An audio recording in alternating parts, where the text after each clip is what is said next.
بسم اللہ الرحمن الرحیم۔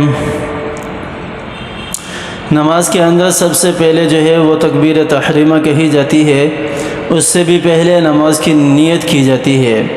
نماز کی نیت کس طرح کی جائے، ہمارے بہت سارے ساتھی جو ہیں وہ اس میں کیا کہتے ہیں کہ مشکلات کا شکار ہوتے ہیں کہ کس طرح زبان سے جو ہے وہ نماز کی نیت کی جائے، کون سے الفاظ زبان سے اختیار کیے جائیں۔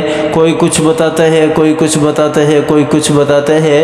تو میں انہیں بتاتا چلوں کہ آپ صلی اللہ علیہ وسلم کی حدیث ہے، انما الاعمال بالنیات، کہ تمہارے اعمال جتنے بھی ہیں ان کا سارا دار و مدار نیتوں پر ہے، اور نیت کا تعلق دل کے ساتھ ہے۔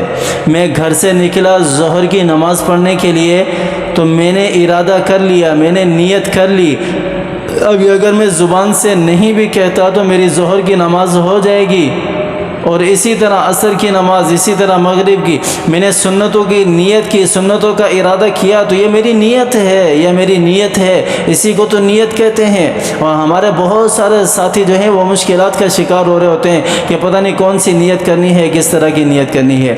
ہاں، زبان سے کہنا افضل ہے، زبان سے کہنا افضل ہے، وقت کا تعین کرنا بھی افضل ہے۔ نیت سنتوں کی تو ہے لیکن وقت کا تعین ہونا چاہیے کہ ظہر کی ہے یا عصر کی ہے۔ نماز جو ہے وہ ظہر کی تو ہے لیکن وقت کا تعین ہونا چاہیے۔ فرض نماز تو پڑھ رہے ہیں ہم لیکن وقت کا تعین ہونا چاہیے۔ اسی طرح جو بھی نماز پڑھیں نیت کے وقت، اس کے وقت کا تعین ہونا چاہیے، پھر ہی ہماری نماز درست ہوگی۔ اگر وقت کا تعین نہیں ہوگا تو پھر ہماری نماز درست نہیں ہوگی۔ اور اس کے بعد اللہ اکبر کہہ کر، اس کو اللہ اکبر کو تکبیر تحریمہ کہتے ہیں۔ ہاتھ اٹھا کر ہاتھ باندھنے کا طریقہ بھی میں نے بتا دیا، ہاتھ اٹھانے کا طریقہ بھی میں نے بتا دیا۔ اس کے بعد پھر بسم اللہ پڑھتے ہیں۔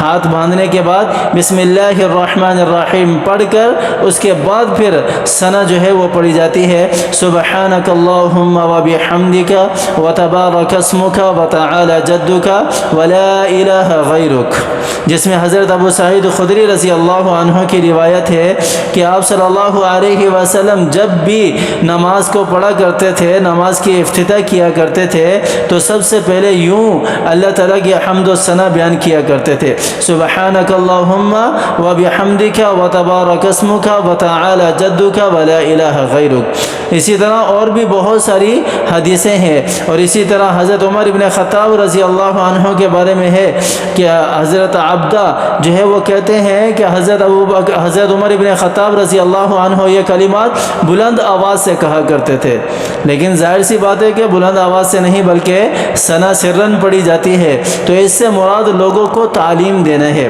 لوگوں کو کیا ہے، تعلیم دینا ہے۔ اور اسی طرح حضرت ابراہیم نخعی رحمہ اللہ فرماتے ہیں کہ 4 چیزیں ہیں جنہیں امام آہستہ پڑھے، ان میں پہلی چیز سبحانک اللہم وبحمدک یعنی ثنا ہے، سبحانک اللہم وبحمدک وتبارک اسمک وتعالی جدک، تو یہ ثنا ہے۔ اللہ تعالی ہمیں آپ صلی اللہ علیہ وسلم کے بتائے ہوئے طریقے کے مطابق زندگی گزارنے کی توفیق عطا فرمائے۔ ثنا کا ترجمہ بھی سن لیں کہ ثنا کا ترجمہ کیا ہے۔